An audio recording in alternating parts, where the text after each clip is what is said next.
Trajectory is very not difficult topic, but important thing to understand. Drawing right here. I don't know if we're going to see, but basically when you're going to do a planche, you want your hip to be in a certain way, in certain position. Trajectory apply mainly on dynamic motions.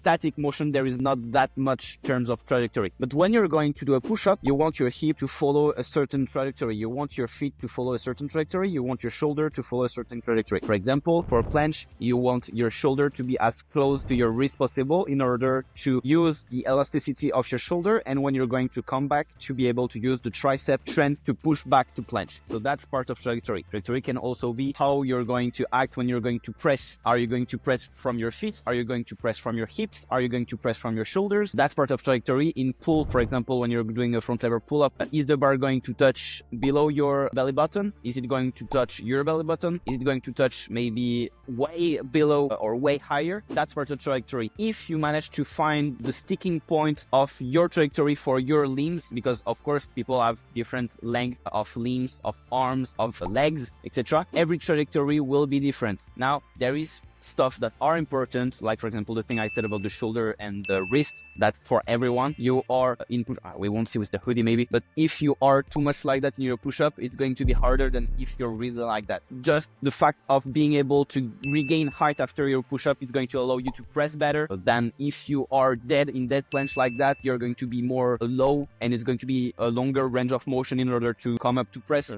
So trajectory is a way for you to stay in proper form or use little cheating techniques that will increase your volume. So for example, as I said, elasticity of the shoulder and stuff like that. Yeah, okay. Now, if you want more details, I can do coaching for you guys. You can DM me on Instagram and I'll analyze your body and your trajectories. And clearly, like, Nathan has so much information. So yeah, definitely, if you're looking for more of this and you're liking this, go contact him. Go look for coaching. He's a guy to go to. So yeah, I kind of think of it as well, like, because I first heard of trajectory, or I heard of it as bar path. Like, I was doing weights before, and in squats, because I used to do a lot of squats, they would talk about bar path. You want the bar to go straight up or straight down as you descend, and then straight up. So you want it to follow basically a straight line if you were looking from the side. I noticed there's similar things in planche in terms of literally the same, or front lever pull-ups, just like you said, in the presses, in the way you go up and down. You either want it to be consistent or you want to optimize it the best way for that skill. So yeah, that's how I kind of I think about it as path, like a path your body will follow, or your head follows, or your shoulder follows.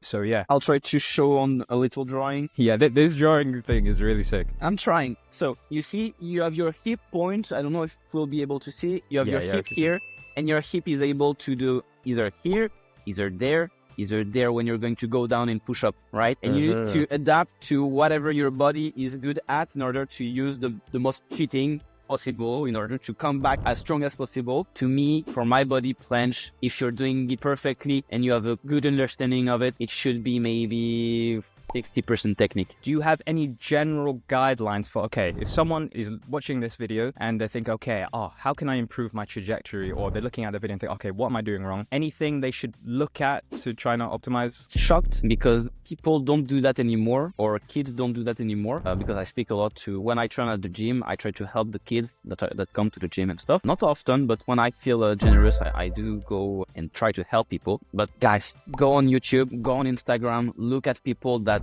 did stuff before you and analyze, look, spend hours and hours on watching people that are actually strong, because also you need to know what's strong and what's not. If you are not educated enough to know what is a good performance and what is a mediocre performance, you won't be able to reach a good level, right? You need to know what's strong and what's not. Once you know, or you have a good idea of what's strong and what is not, you're able to analyze the performance of the athlete that you choose to follow, and you're able to put yourself back in question, ask yourself, yeah, why is my shoulder in that position while his shoulder in that position? Yeah, why is my back so crooked while his back is perfectly rounded, and stuff like that. So I don't have massive guidelines. Keep a good line, try to be as high as possible in planche, try to get your breathing checked. You need to be able to breathe in planche. For trajectory, the main point in planche push-up is to keep your shoulder as close to your wrist possible, right? This is also from height. If you're not high in planche, your wrist will be far away when you're going to lower to push up. For presses, try to put your head in, and while you're putting your head in, try to put your feet in the opposite direction, stuff like that. Once again, it's going to be specific to your own journey. Maybe you're already doing the head thing and the leg thing in your press, but but you are forgetting to put your hip or something like that, whatever. It is too specific for me to give a specific guideline to follow, right? I can give some tips like that, but the main thing, go on YouTube, go on Instagram and watch strong athletes.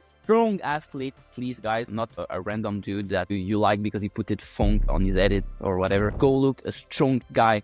And what is a strong guy? Is a guy that won hard freaking competition. How hard should people train planche? You know, to failure? Should they be saving a little bit in the tank? What's, in your opinion, how hard should people train planche? For me, I have three main pillars in order to progress in calisthenics. You need to be as specific as possible, as intense as possible, and to do it as often as possible. You need to be able to train as often as you possibly can, being the most specific possible and being the most intense possible. So if your body allows you to train every day, I will train every day. Now, most people are not able to do so because it's a sport that puts a lot of stress on your shoulder, joints, etc., etc. So to reply to the question and not go too much on the sides, do not train to failure every training. It is irrelevant. If you can train as often as you can, 70 to 85% of your maximum intensity, go for it. It's cool. Now, training every training, 110% of intensity, I do not recommend it, especially when you're a beginner. It's not relevant. What you want is to work on your proprioception, on your spatial awareness. You want to work on your specific muscle, shoulder, and shoulder strength.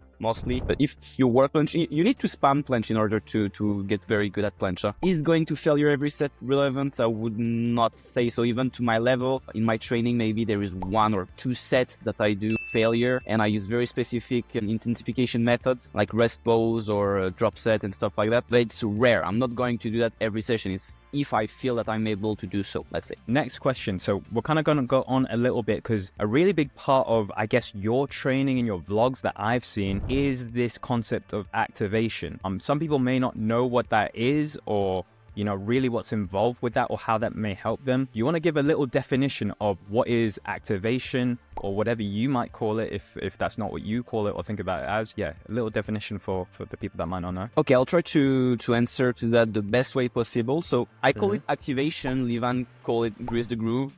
Another guy will call it something else. I did not find a real definition of grease the groove. Some person on YouTube will say it's that. Some other person will say it's that. Why do I do a morning training very, very intense? Like I'm sometimes more intense in the morning than for my night training. It's to add overall volume in my week. If I'm able to train 2 times a day as often as possible, it's better than training 1 time a day as often as possible, right? Between my session in the morning and my session in the afternoon, there is maybe 6-7 hours. So I have the time to reset my body. I do some stretching, I do some massage and stuff. I mainly like rest. So I do it for volume purposes to increase my volume in my day, in my week, in my session, in my months. But I also do it in order to feel better for my main session at night, to wake up my nervous system in a way that I will be able, my body will already be ready. And that's why if you're watching my vlogs, you rare that I'm going to use elastic band directly. The first thing I do in my session, as soon as I come in the gym, will be to take my bars and to do a planche press directly. I won't lose my time doing something else. And this is mainly due to the fact that I am training multiple times a day. Maybe if I was not training that much in the morning or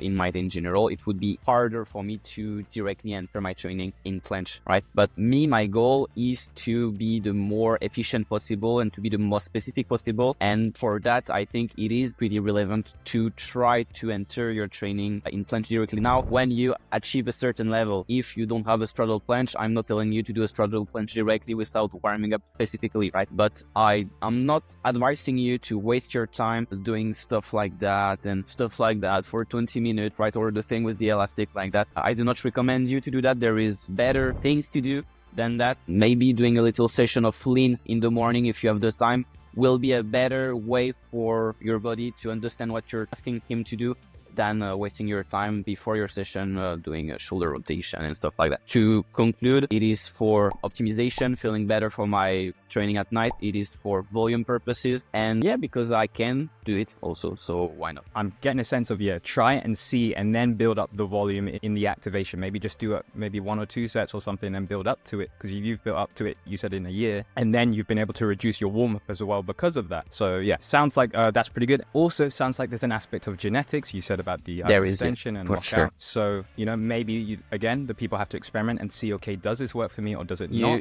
Exactly. And that's very, I'm sorry to cut you, but I cannot stress it enough. Go. Everyone have a specific genetic that will allow him to do certain stuff and to not do certain stuff. Do not do stuff because you're seeing me or Levan do it. You can experiment it with low volume and low intensity just to see how you feel in it. And who knows, if you try it, maybe you'll be like, wow, that's completely revolutionary. It's insane. Like it's changing my training forever. Or yeah, no, I did not feel it that much. Maybe it's not my thing. Okay, let's continue now because I could talk about this stuff all day, but let's continue with the activation. The last final thing, we already talked about a lot about activation. So the last final thing is we know the positives about activation. So you can increase that overall volume for the week and it's very specific. For you specifically, you go more intense because you're able to, you've built up to that. But are there any negatives to the activation? Are there any downsides people should be aware of when they are activating, doing grease the groove? Anything you can advise? So it hurts a lot. The pain you're going to feel in your joints, in your arms, you'll be out of breath way more than when you do a training session later in the day. It's difficult. It's mental. You need to want it. That's why I'm saying if you're more a casual athlete, do not even think of doing that. You don't need it to become what you want. It is hardcore. This sport, I think we don't say it enough. Calisthenics, high level, especially statics, is ultra hardcore. It's destroying your mind, your body, your ego. It's hard, guys. Don't expect, yeah, I'm going to do 110% as soon as I wake up and don't feel anything in your body or in your mind. It's going to break you. It's hard. And now if you're prepared for it and that's the choice you decide to make in your life, go for it. Whatever it takes to become strong, right? But don't expect that it's going to be a walk in the park. If you are asking your body to do stuff that he absolutely do not want to do, your body when he wakes up, he absolutely do not want to do counterweight planche. That's the last thing your body wants to do. You're going to traumatize yourself in order to progress, okay? So good side, you're going to progress. Bad side, you're becoming a bit insane. Yeah, bro, I 100% agree, man. Because training in general is stress. It's applying stress to your body so that it adapts and becomes, so it is stressful. So straight in the morning, like you're saying, to add that amount of stress is hard. If you guys are enjoying this conversation or found it useful so far, check out the full version of this conversation because this is just a small section of our full conversation that I thought you guys would like. Check out the full version because we talk about Nathan's upbringing, his progression, about the skills in more depth. We talk more about activation, more about techniques, planche push-ups, front lever as well. We talk about all of that. So check out the full version. It will be on this YouTube channel. I'll link it here when it's up, and also check it out on Spotify because I will be uploading these conversations to Spotify. Alright guys, leave a like, check out Nathan's channel on YouTube as well. That will be linked down below, and I'll see you guys in the full interview with Nathan.